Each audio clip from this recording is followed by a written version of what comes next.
Welcome to the Follow the Leaders podcast, where we get a glimpse into the minds and lives of exceptional leaders and hear about their experiences, insights, and strategies for success. On today's episode, we'll hear from one heart-centered, effective leader and hear about their wisdom and perspective. So get ready to follow along. Welcome back to the podcast. I am so happy to have Zach Galin, an innovative entrepreneur and leader, join me on the show today. Zach is the founder of Galin Education, a full-service boutique education organization supporting students on their journeys through high school and into college. After graduating from Northwestern University, Zach moved to New York City to lead an academic tutoring and test prep center. During his time in the Big Apple, he joined Teach for America in the South Bronx to teach science, test-taking strategies, and organizational skills. He also earned his master's degree in education from New York City's Bank Street College of Education. Zach moved to Madison, Wisconsin with his now wife in 2010 and brought the business with him. Today, Galin Education serves over 400 students per year with the help of over 100 tutors, coaches, and counselors in many cities around the country. Galin Education helps families navigate the complex world of college admissions, and in 2022, Zach helped launch a nonprofit called Galin Scholars to support students from underserved backgrounds through the college admissions process. Learning that Zach has created a nonprofit is no surprise to me, as he has an extensive history of contributing to the community through serving on the board of directors of countless nonprofits. Zach and his team make a huge impact on the community through the way they bolster the opportunities of youth, and I am grateful that he is here to talk with me today. Welcome to the podcast, Zach. Thank you for having me. So let's start with your work life. What does that look like? Can you share the overall big picture of that? Well, I'm not sure if anyone can actually see me, but I'm holding a 4-month-old while I answer your questions. So work life is sort of all the time. You're always sort of on, especially as a business owner. I take as much time as I can to hang out with my kids, but morning, day, and night, there's always something to do. And I think probably the biggest challenge is there's always more that I want to do, and there's just not enough hours of the day. So yes, I see that as I observe you from the outside, as you are seemingly everywhere, which we'll get into. And you are indeed holding your baby right now. So in the lens of your work life, can you tell us a little bit about Galin Education and what your role is there as the director? Yeah, so at Galin Education, I guess I started as someone who worked directly with students and families. So that's really where this came from. Having had classroom experience and then working privately with students and families, it was a natural transition to open up my own shop. And as we started to grow, my time became more limited, and the only way to expand was to bring in people. So I set off on recruiting, hiring, and training the best people that we can possibly find, and then had to deal with what I think was a difficult transition to getting families to be okay with not me. Maybe naming the organization with my name was not the best idea, but it was already there. And now most of my time is spent on running the business and thinking about what to do with it next. I still see students and they still work in the business. But as I tell my students that I teach who are running their own shops, you need a lot of time to work on the business. So how do you navigate that decision-making about how much of your time and energy goes into the in versus the on? It's tough, especially when I meet a family or a student where I'm like, I would match really well with this kid. We would have a really good time together and I think I can help them, but I'm full. I'm not as good at setting those boundaries as I probably should be. But I've set sort of a cap on how much time I want to spend working with students directly so that I can make time for working on the business. I think as we grow, the biggest challenge is within the on side, if I can use that term, from how do I differentiate time spent on the daily running of the business versus time spent on being strategic and thinking about growth and thinking about marketing, which is sort of future thinking, versus taking care of what has to get taken care of immediately. I think that our listeners are definitely going to be able to relate to that, since most of our listeners are either in leadership or aspiring to be leaders. So I think that that question is one that is continuing to be asked by all of us all the time. Let's back up for a second. Can you tell us a little bit more about what Galin Education does when you say work directly with students? So can you give us a peek into the way that you work with students and families as an organization? Yeah, sure. So in the organization, we do a whole host of things. So one of those things is tutoring. So if you need a math tutor, a science tutor, Spanish tutor, we do that sort of work.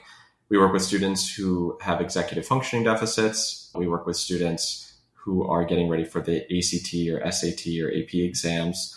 We work with students through the college admissions process, helping them to identify colleges and then working with them through the entire process of getting into those schools and I guess making a choice at the end of where to go. And then we do graduate school admissions for medical school, law school, and a bunch of other graduate programs. My particular specialty within the firm is on the undergraduate admissions side. So when I'm working with students and families, it's on undergrad admissions. I don't know enough about med school admissions, and I don't know enough about advanced placement chemistry to be able to be working with those kids on that. Fair enough. So you have built the team then to handle those things? Yes. So we look for specialists in those different areas to make sure that we can serve a family for the variety of educational needs that they need. So I'm assuming that you are not the one that is managing all of these tutors individually and all of these families. So can you tell us a little bit about how you've decided to structure the overall framework of your business? Yeah, so we have directors who oversee the different pieces of the business or the different services that we do. So we have an education director who oversees the test prep and the tutoring. We have a managing director who oversees the executive function coaching. And we have a director of admissions counseling who oversees undergrad and grad admissions. Then we have an operations director who oversees the billing, payroll, office type stuff. And then we have a director of client services who is sort of the parent liaison, someone who's making sure that the quality of what we're providing is at a high level. And each of those have teams within them. So I look at you as someone who has really, truly grown and expanded. And I have some other questions about that expansion piece coming up.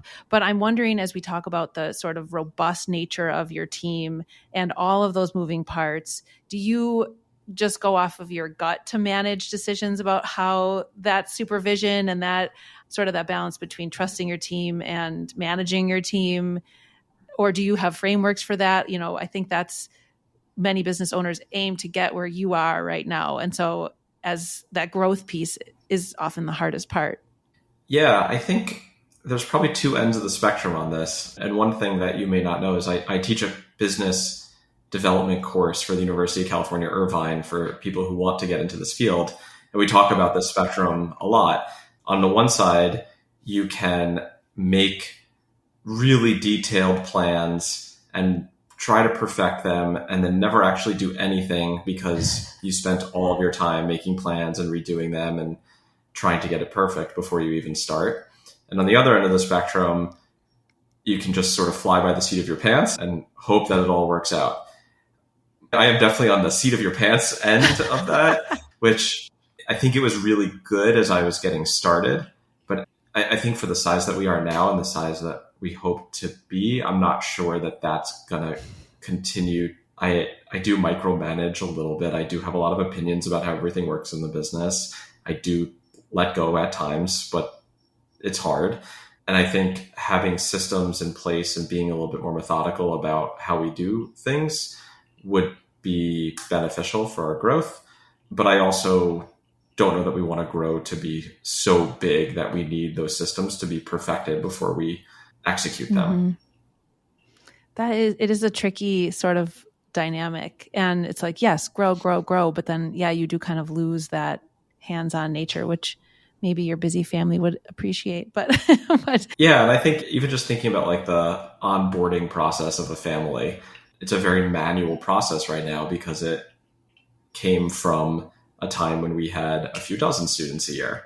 And so manually onboarding everybody is very time consuming, but it's also very high touch. And so I think within the shop, a lot of us think that maybe we want to have better systems for onboarding so that it could be a little bit more automated.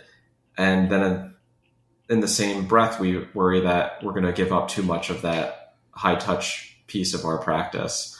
So that's probably the best example of where this plays out.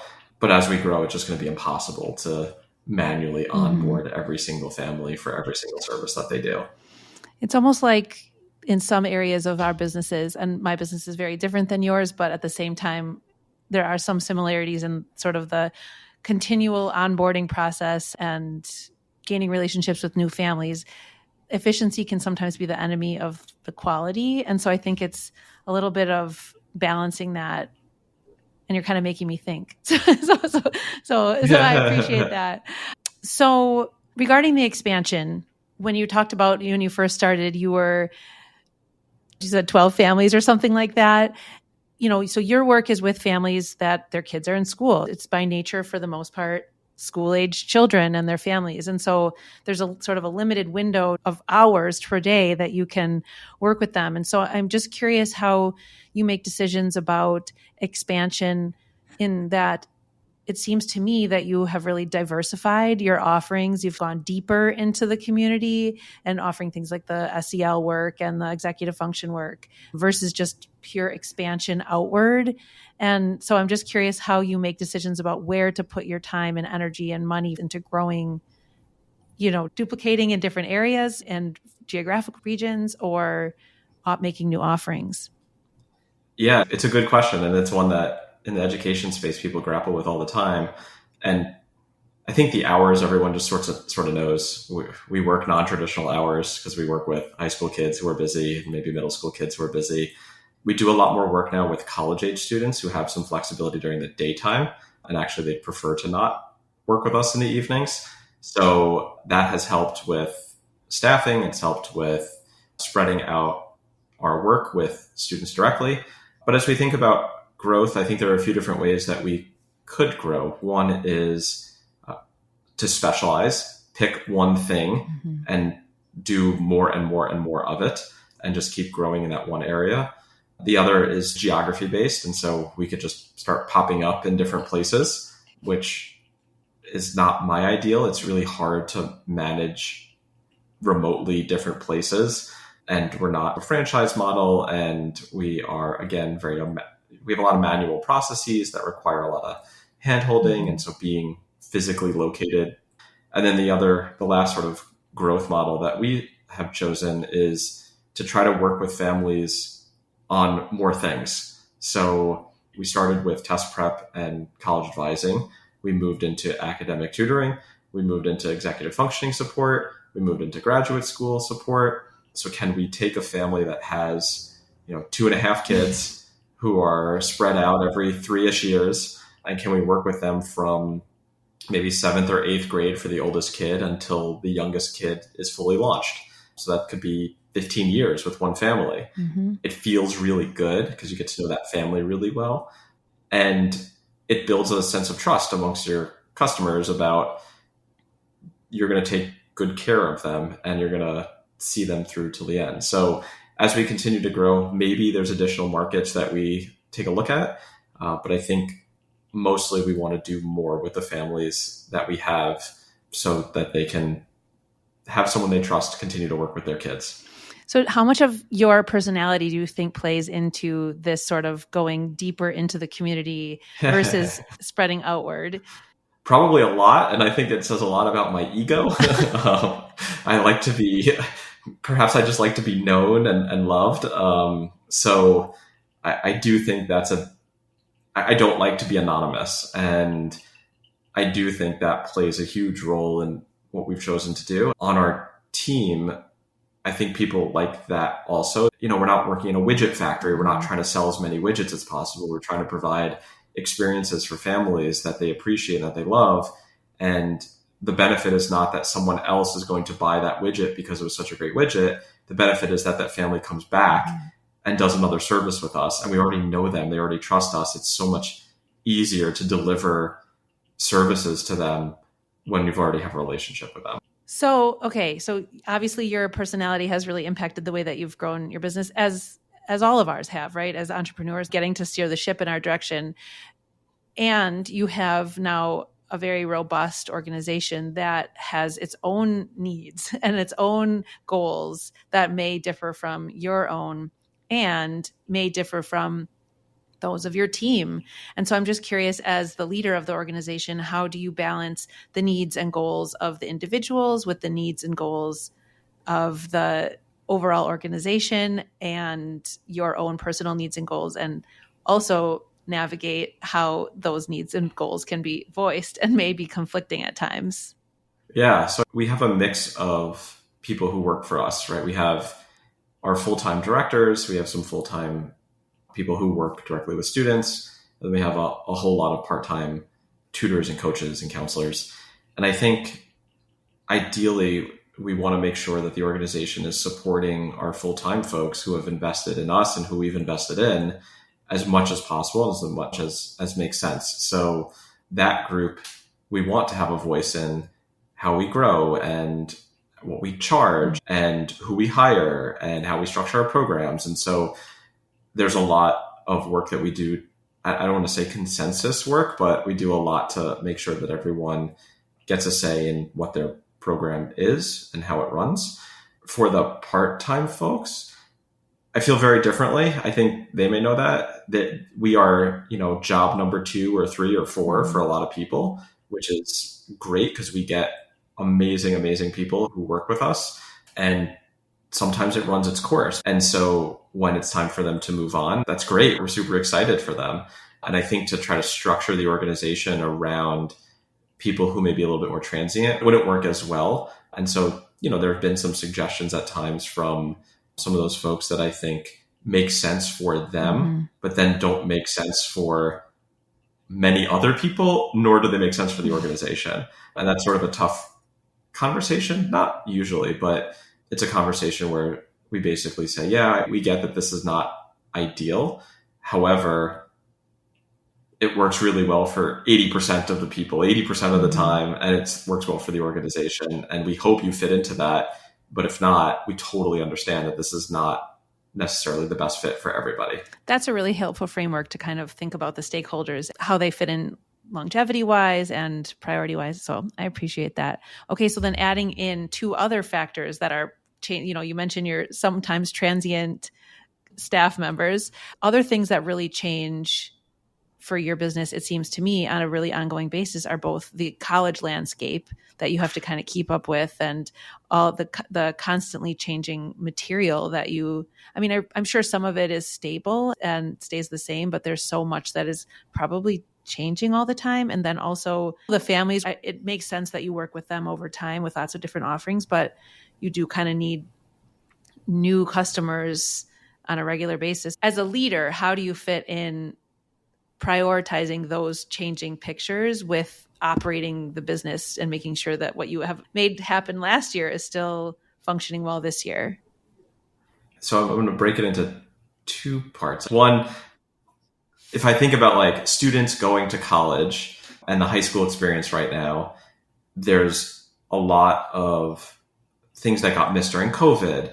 There's a lot of mental health issues within our student population. And there's a lot of anxiety about getting into college and where you should go and what the name of it is. And it would be really easy for us to say, oh, none of that matters. It's all silly. Where you go to college doesn't matter, which I actually believe. But sometimes our kids think that, and you don't want to be dismissive of how they're feeling and say that their feelings are invalid or that their friends are all worried about something that's silly. But we also don't want to mislead them about the fact that college rankings are super important, because they're not. So we need to find that healthy balance of how do we support kids where they are, and also how do we give them some truth in this process that may be different than what they believe going into it. And how do we do that for parents too sometimes? Mm-hmm. And how do we deal with parents and kids who have these differing feelings? And I guess the biggest place that this comes up is when we hear from a kid or a parent or a whole family where they say, we care a lot about the selectivity of the college that our kid goes to, but we don't want our kid to be anxious. And it just doesn't work very well like that. But I understand where they're coming from. I get parents want the best for their kids, and those 2 things together to them is the best for their kids. But wanting to go to a super selective school often leads to more anxiety. what I have learned in this business is that kids do the best work when they're happiest. And so that's sort of what guides us. And the changing landscape of college admissions doesn't really affect that principle. So we continue to try to figure out what are all the options for students and how do we make sure that we can find really great options for them where they're going to be super happy. The changes, especially during COVID and after, and now with the SCOTUS decision, have affected a whole bunch of our kids and will continue to affect our kids. And it just means that we have to do more work to learn more about more colleges and more programs and more opportunities and more scholarships. And long as we keep getting more knowledgeable about the opportunities that are available for kids, we can keep up with all the sort of changes that are around the getting in part so that we can be really knowledgeable about the experiences that kids have. That makes total sense. And I appreciate that. I mean, I have 3 kids and they're all in the tween-teen range. So hearing that wisdom from you is very reassuring. And it is interesting to hear you say that where you go to college doesn't really matter. I love to hear that as the mom of teens. And that seems to be a refreshing shift from when we were growing up, that we never heard that from grown-ups, or I didn't, at least. And I think as colleges have gotten more selective, which is the anxious part of it, there are more colleges that have become really strong in terms of the academics of their student population that were not as strong a generation ago. And so often we hear from parents, wait, you are suggesting college X? That school is not academically very rigorous at all. And I have to correct them and say, actually, that was true 30 years ago, but everything has become more rigorous and that school could be a great fit for your kid. So more and more colleges are becoming very strong in terms of their academic rigor and very strong in terms of their 4-year graduation rates and retention rates, which are the 2 metrics that I tend to use to evaluate, like, is this a place where kids want to stay after their freshman year? And does the school support them well enough to help them get out in 4 years? So as the landscape has changed over the last few decades, has that played a role in your decision to expand into opening a nonprofit, or how did that decision come to be? I think we were already doing that work. So we've had, over the past decade, a number of families that have come to us who wouldn't be able to access these services on their own. We've also had families who have paid for our services over the years offer to quote unquote sponsor another kid or their kid's friend or just anybody who comes in the door who we find to be a good candidate. And so we took that momentum and turned it into a nonprofit where people can make tax-deductible contributions, and we can have an executive director who kind of oversees the vision and the logistics of it all to make sure that we have a bigger impact. So I think it was a mix of, we want to help students from all different kinds of backgrounds who are looking to go to at least somewhat selective 4-year colleges. And we have a lot of families who want to support that too. And the nonprofit was a nice way to marry those 2 things. That totally makes sense. And I'm curious, this discussion, especially in service industries of, it would be great to have a nonprofit entity where we can do more for the community in alignment with the rest of our business. Do you have any insights or guidance or advice for a business owner who might be considering the same move? It's a lot of work. It's a lot of work to put it together and to make sure you're dotting all the I's and crossing the T's. Especially in education, it's hard. I think, and maybe in other industries too, I'd say healthcare also, there's this sort of expectation that things are free, but they're not. Like, we have lights to keep on and people to pay and insurance to pay for, and the list goes on and on and on. And so having a nonprofit shows, hey, yeah, where there's a business where people who have the resources can and should pay for it. And then there's this nonprofit that's going to serve others who don't have access because of financial issues. So I think it provides a way for business owners to say to potential customers or customers, hey, yeah, we do charge for what we do because we have to, but we also have this other entity that serves people who wouldn't have access. And I think that's reassuring to a lot of clients that we're invested in the community. And I think it also proves our worth, that it's not, the work that we do is not free. It's not low cost. It's not done on the cheap. And so we need to raise money to do it in that high quality way for people who are not paying for it. Logistically, getting started with it, I think the biggest thing for people who are interested in doing this is just to make sure that you keep everything as separate as possible, because you don't want any sign of impropriety or using it as a way to leverage your own business. It really has to be its own thing, which is why we made the decision to hire its own director, who is not me, who doesn't work for Galin Education. We have a separate board who are not employees or owners of our company, with the exception of me, and had a selection process that involved me in a very small way. So we try to keep everything as separate as possible to make sure that everyone understands that it is a completely separate entity that's going to be supported by Galin Education, but it's its own nonprofit. And that thoughtfulness carries forward, that messaging, that the heart is in it first, that the reasoning behind it is put at the very forefront of it. That came across. So I think that's one of the reasons that your company and now your nonprofit are so well respected in the community, is because that communication happened. And so kudos to you, or whoever, whatever of your team that really was thoughtful about that. And it makes a difference in the vibe check of a business in the community. And I'll bring up one other interesting piece of it, which is we as a service organization, as a company, we get asked for donations and sponsorships and playbill ads because we're an education organization. And over the years, we've given a lot of money and services to other organizations. And I think one of the biggest challenges now is how much do we keep doing that versus putting those resources into our nonprofit, and how do those priorities change as a result of having your own charitable cause? That's a question I don't have the right answer for it, but it's one we're grappling with. And then finding a way to communicate that with like care and clarity, but not being apologetic, because if the money is just being rerouted, I get that. It's just like anything, like any scholarship fund or I'm the co-director of a summer camp. And so we were asked similar questions on a regular basis. And so as our business has grown, we're able to put more and more into a scholarship fund and fund more, just an internal scholarship fund, and fund more spots. Sure. But when that money runs out, it's sort of that like decision making. How do we continue to help and serve so kids can have access, but also we have to keep the lights on, as you said. We've got to pay our staff and all that. So that is an interesting. Well, let me know when you find the answer. Okay.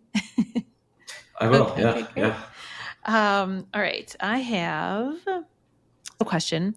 So I know you have a background in camping and in summer camps, and I'm curious, did this leadership tendency come out at a younger age when you were in camps, or even younger? Can you give me some examples of some childhood Zach leadership?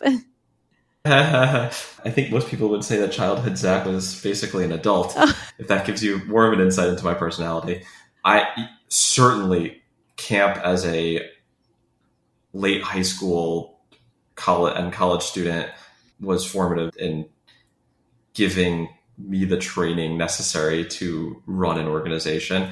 I would also argue that extracurriculars like clubs in high school and in college were huge. The only reason I know how to do any of this is from my extracurricular work and summer camp work. It teaches you how to be flexible, which as a business owner, you most certainly have to be. It teaches you how to multitask as much as you probably shouldn't, but you have to.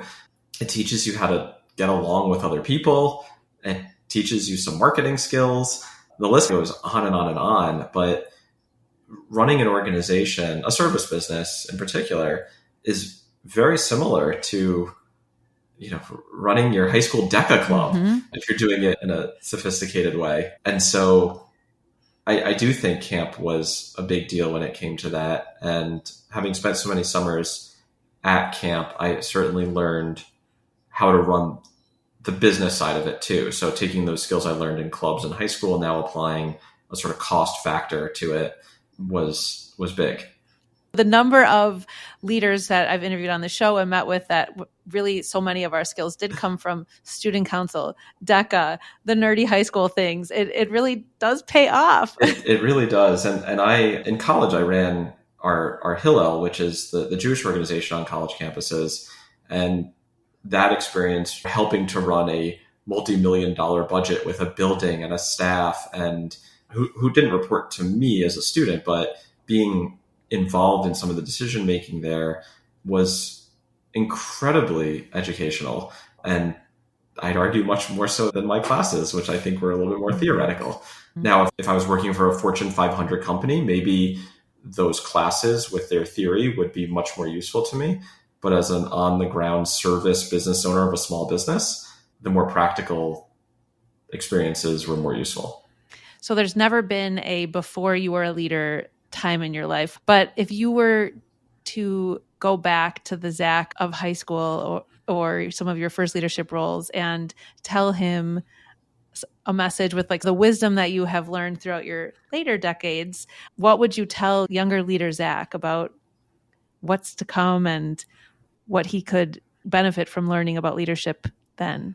Oh boy, perhaps being a little bit more collaborative. We'll see who laughs at this. I think when you're a leader in high school or college, and I know if any of my students are listening to this, they'll appreciate this because we talk about it all the time. It is hard to get volunteer high school students who are members of your club to do things. And it can be very frustrating. And I guess it can be similar in a business, but at least in a business, you're hiring people and they're employees and you have expectations. And I think my advice to my younger self would be to not take it so seriously. And I'm pretty sure my parents told me that quite a bit while I was growing up, okay. But now I'm going to tell myself as well. Fair enough. I can relate and I can totally understand. So you naturally stepped into leadership roles from a young age, but were you encouraged to do that? Is that something that just came from inside you? Did you have someone telling you to do that? How did you end up on this path? So I am not a gregarious person. I wasn't sort of a popular crowd type person. And I also was not the most confident person. I think that's still true, but I was a good worker bee.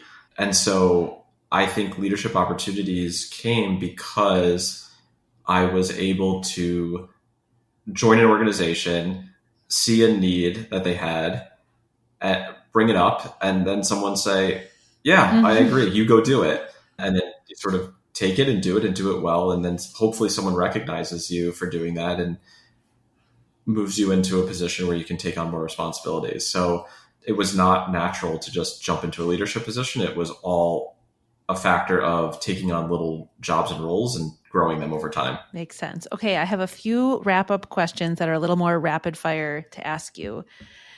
Let's do it. Okay. Does anyone come to mind that you could shout out who believed in your leadership skills that contributed to being where you are right now?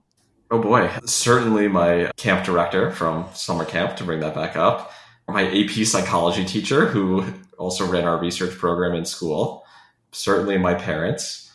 And that is a pretty good crew. I'd say there are probably other people that I'm missing, but yeah, those come to me very quickly. Awesome. Okay. Is there one tool or strategy that you personally use for staying organized and effective in your work and in your life?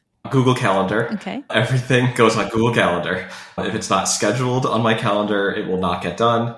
To-do lists are wonderful, but if you don't actually schedule time to do the things on your to-do list, they don't get done. So I'm going to go with Google Calendar as my most important tool. Isn't it shocking that some people still use paper calendars? I don't know how. I love paper calendars, and I would use an at-a-glance paper calendar if I didn't have 3 kids and I wasn't schlepping things all over the place. I still would use a paper calendar. Yeah. But realistically, it just wouldn't work because it'd be hard to take it everywhere. Yeah. I do write out my day the night before. So I do travel with a paper calendar of every day. Ooh, that is very organized. I recommend it. I have it like written out by what time I have to leave places, what, I can show you right here. Our listeners won't be able to hear, but it shows what time I have to leave and where I need to stop in between, keeps my brain organized. It is very challenging. And I bet in your calendar each day, there's very little room for anything that comes up. Right. And I think that's probably a challenge. You schedule out the whole day and then all of a sudden there's something you have to deal with. Totally. We should start scheduling that. Yeah, we should. I call that a domino day where all the dominoes have to fall just right. And if one thing doesn't go smoothly, it's just, it has to. It has to go as planned on those days. Do you have a favorite leadership book, podcast, or resource that you go to? I'd say no. My favorite podcast is the Freakonomics podcast, which is, probably pretty pedestrian and common. But I don't know. I guess I like to hear about other businesses and how things work. And it does make me think about my own practice and my own shop quite a bit. But I probably should get more into leadership things versus just learning about other businesses. I'm just going to start listening to all the guests on your podcast. Exactly. That's what Follow the Leaders podcast can be. Exactly. 2 last questions. Finish this sentence. One thing people don't know or realize about my work is... Oh boy. I was going to say that I love it, but I think people do know that. So I don't know. Let's just stick with that. Okay, fair enough. And then the last question is, if you had a day off of work and off of accomplishing things, which I know seems very unlikely for you because you enjoy getting things done and you have a very busy family life. But if you had a day off where you could not accomplish any tasks at work or at home, what is one activity that you would do in the Madison area and one place you'd go to get something to eat? Oh, shoot. I was going to say I got to catch up on Mrs. Maisel. Oh, well, that would be an activity in the Madison area. You sit at home and watch TV. Maybe. I want to learn how to play the piano. So that may be accomplishing something, which may not answer the question, but it is recreational. I've never really had piano lessons in my life, and my kid is doing it now, and it seems kind of cool, and I like music. So that would be fun. And where would I go to eat is a great question. In Madison, I'd probably go to Red Sushi because you can never really get in there or get a reservation. And maybe if I went in the middle of the day, I'd be able to go. Well, we just need to schedule this day off far enough in advance that you can make a reservation. That's true. But that would be my place, I think. Awesome. Is there anything else that you want to tell listeners about your organization? Please fill us in on how people can learn more about your company and your nonprofit and reach you if they needed to. Yeah, anyone can find us online at galined.com. Our nonprofit is galinscholars.org, and Galin is spelled Galin. And anyone is welcome to email me at Zach, Z-A-C-H, at galined.com. Awesome. We will link everything in the show notes. Perfect. Thank you so much for talking with me, Zach. Thanks for having me. I really appreciate it, even in your dadding that you're doing today, holding your very sweet baby who is a wonderful participant in this podcast. Well, it's a domino day, and this domino has gone perfectly. She slept through the whole thing. I don't think I got a photo release from her, but I think your consent will have to do. Fair enough. Thank you so much for talking with me, and we will be back next time with another inspiring leader. Thank you so much for listening. Follow the Leaders is produced by Lit Path Studios, and music is by Shane Ivers. You can hear more about this show and all the other podcasts at Lit Path Studios by going to www.litpathstudios.com.